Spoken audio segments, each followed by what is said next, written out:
This is our incline cable chest fly. So we're getting the incline bench, just tucking it into the rack. You can pretty much push it all the way into this one until it's actually like physically touching the rack with the wheels back there. So we want to anchor the cables all the way at the bottom. Anytime we're doing a chest fly, we want to have a little bit of bend in those arms so that we can take some of the tension off the shoulders.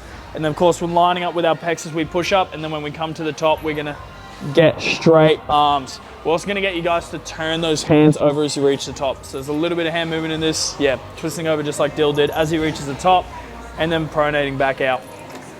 And then supinating back out to a neutral grip as he spreads out. Make sure you're keeping your chest high and forwards as you do this. We don't want to be shrinking and sinking our chest back either when we come down or when we get to the top. Whole time, nice pronounced chest.